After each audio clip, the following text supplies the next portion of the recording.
Isang magandang umaga mga kaibigan. Meron naman tayong customer ngayon na XRM 125 FI. Yan, dinala ito sa aking kagabi ng may-ari tapos iniwan lang dito. Kasi hindi ito umandar. Wala itong kuryente. Mga kaibigan. Ngayon, ano ba dapat natin gawin mga kaibigan sa ganitong motor na hindi umandar? Ito mga kaibigan ay ito hindi ito katulad ng mga decarburetor type ano. So ano una natin hakbang mga kaibigan, punta tayo dito sa battery.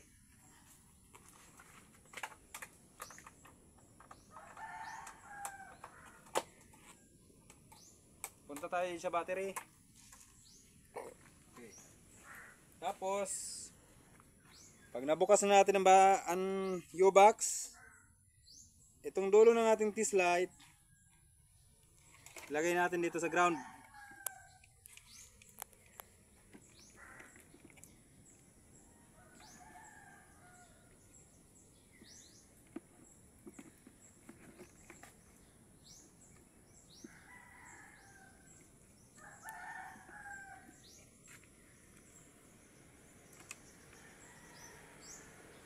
Okay. Ayan na. Tapos subukan natin kung good ang test light ha. Okay.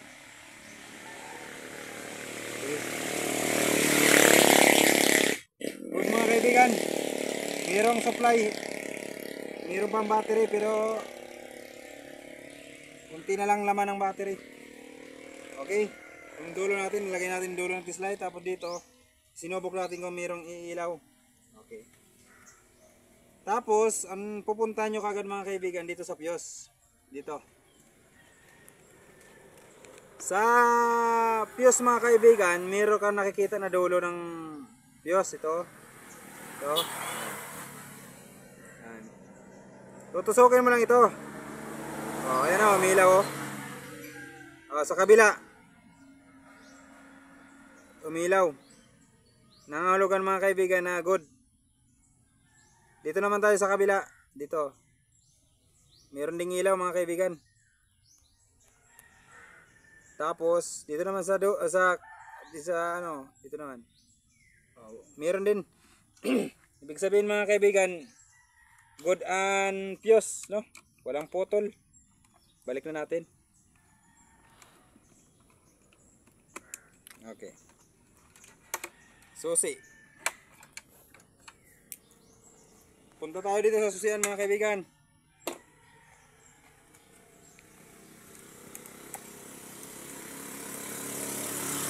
Oh. Tingnan nyo. Hindi lumabas ang indicator na neutral light. Walang neutral light mga kaibigan. Yung indicator ng neutral light walang lumabas oh. Oh, nakauna yan mga kaibigan. Oh. Nakauna yan. Bakit kaya? Okay, tingnan natin dito sa ano, sa high tension wire, sa ano, dito sa high tension wire. Subukan natin kung may kuryente. Pakidikit daw. Subukan ta kung may kuryente. Para. Wala mga kaibigan. Samantala nakauna yan ha. Nakauna yan. Ano na dapat natin gawin? Bubuksan natin dito sa susian yung kanyang headlight, no? Buksan natin, meron itong Allen rings.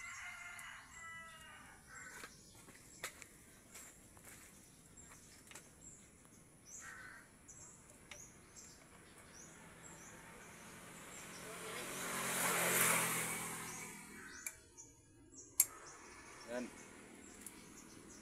Tapos bubuksan natin. Yan.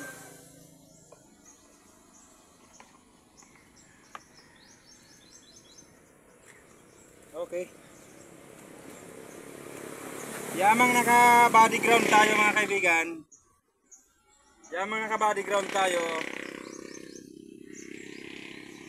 Tingnan nyo ang wire nito mga kaibigan, ang ang gulo. Magulo. Iwan ko kung paano ito ginawa ng unang gumawa. Tingnan nyo, 4 ang wire so. Dito sa socket ng susi, sa ignition key, mayroong 4 na wire. Mayroong isang pula. Mayroong pula rin na may stripe na itim. At saka 2 solid na black. Pero kapag pinuntahan mo dito sa ganito pa kalagay nila mga kaibigan, no? Ganyan lang.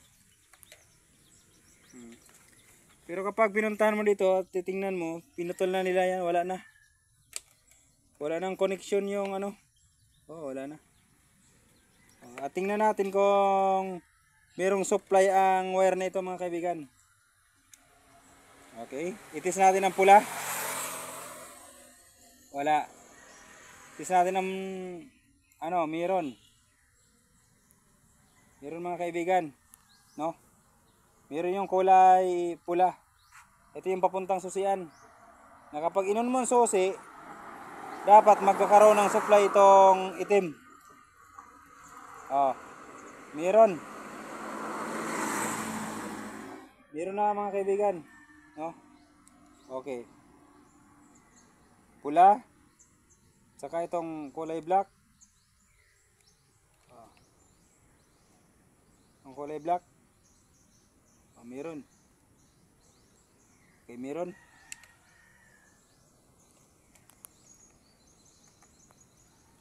Okay, kaya lang yung isang kulay black hindi umilaw mga kaibigan. Okay, 2 black ito. At 3 black, tapos sa isang socket pinagsama yung 2 black. Tapos dito sa yung isang black na ito yung supply papuntang indicator ng neutral light. Para gumana yung neutral light, accessory wire ito, hindi gumana. Ngayon kaya ang dahilan bakit hindi umiilaw, no? Kasi napakahalaga mga kaibigan na mayroong ilaw 'yon. Mayroong kuryente dapat 'yon, no? Titingnan natin dito sa mga ginawa nila kung bakit ganito, kung bakit ganon, bakit hindi nagkaroon ng ilaw mga kaibigan. Dito mayroon silang inilagay na fuse. Iwan ko ba kung bakit dinagyan pa ito nila ng fuse. Wala naman dapat sanang fuse ito eh. Kasi mayroon nang fuse doon. Siguro dahil sa naglagay sila ng mga relay. Kaya nila linagyan yan. Okay, ititis natin. Okay. Ititis natin. Buksan natin ang fuse na kanilang inilagay. Okay. Okay. Itis light natin.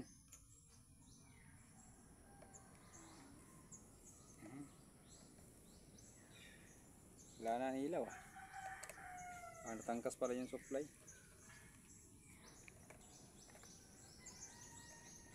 Tanggal yung supply mga kaibigan. Okay. Hirap pag ganyan ang paggawa, mga pinutol na. Hindi dapat sana pinuputol.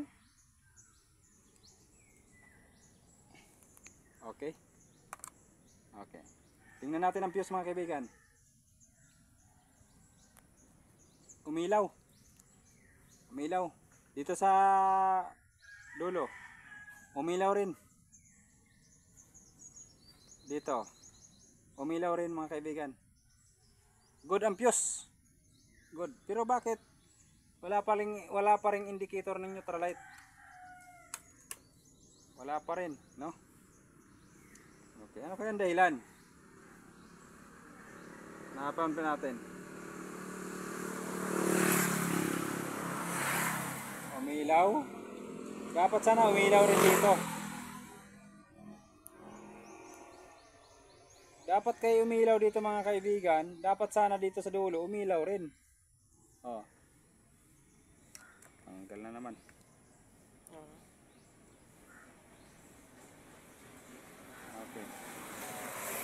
Pansinin nyo mga kaibigan, walang ilaw.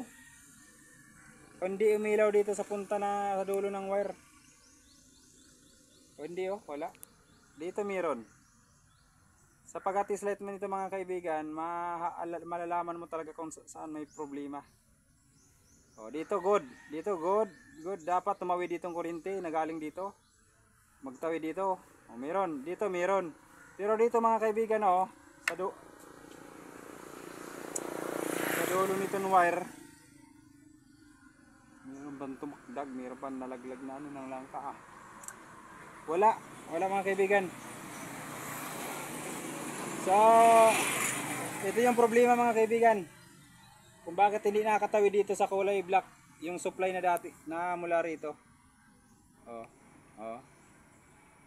Oh. Ito na ang problema mga kaibigan. Nakita ko na. Okay, gawa natin ang solusyon.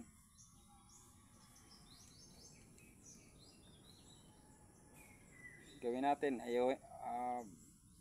Paganahin natin mga kaibigan. Okay. Yamang linagyan nila ng fuse mga kaibigan, huwag natin itong papakialaman na lang. Lalagay din natin uli ang kanilang fuse na linalagay, ano? Yan. Ngayon, ito mga kaibigan na may problema. Siyasatin nga natin kung bakit hindi nakakarating doon sa dulo. Dito good, dapat sana magkaroon din dito sa dulo. Ito mga kaibigan ang pang-internal na sira ng wire. Mahirap ito kapag wala kang test light, hindi mo talaga mahanap kung anong sira niyan. Kasi kapag iyon ang hinawakan, okay naman. Pero kapag tinislight mo, bakit hindi nakatatawid dito yung kuryente na galing dito? Siyasatin nga natin. Magkaalaman na kung bakit. Oh, mayroon naman wire mga kaibigan. Mayroon din naman dito sa dulo.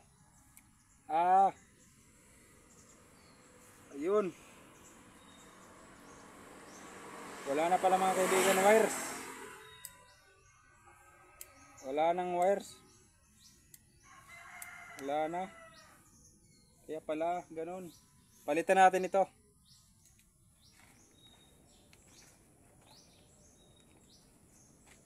Palitan natin ito. Ito may nakita tayong wire mga kaibigan. Ito matibay ang wire nito.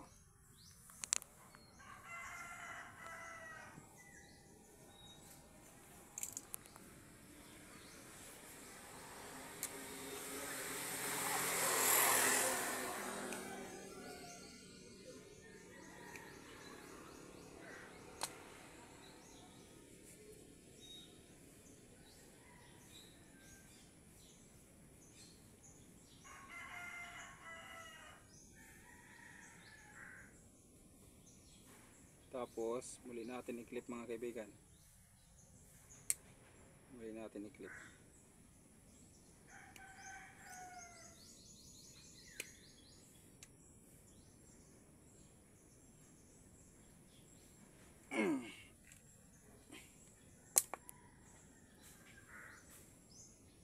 Ayan. Tapos subukan natin ilagay.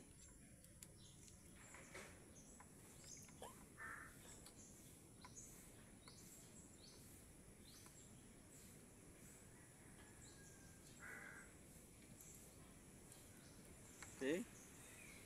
Then, test-light natin. Meron na mga kaibigan.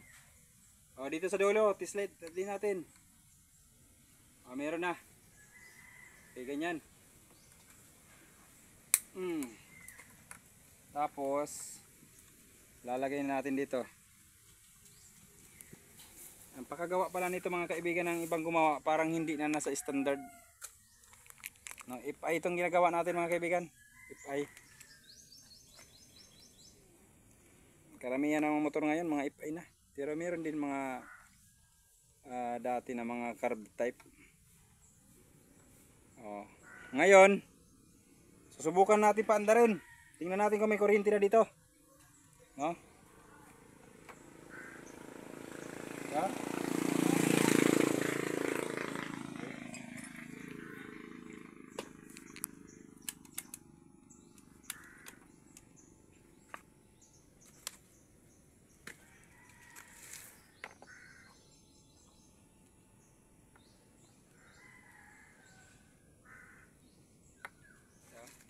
Testing muna natin test light.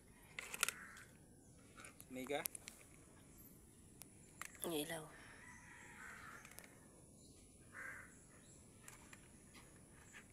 Meron din.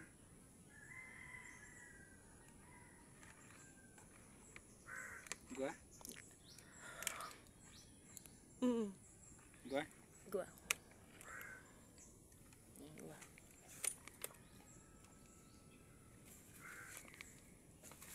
Ilaw, check na may kurente.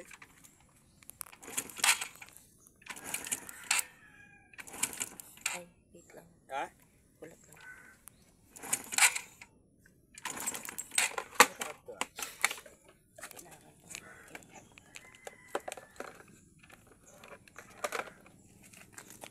Ate.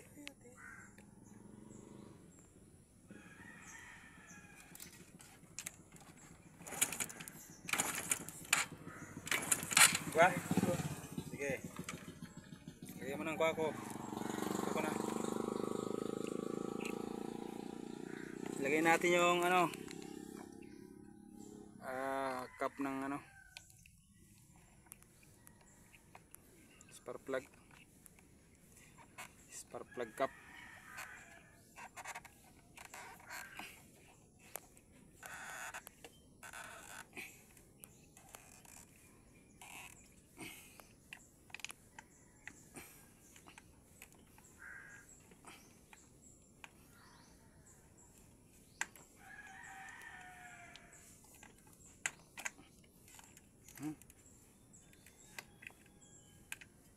Yun.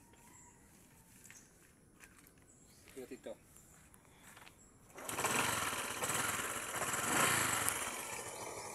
Ayun mga kaibigan.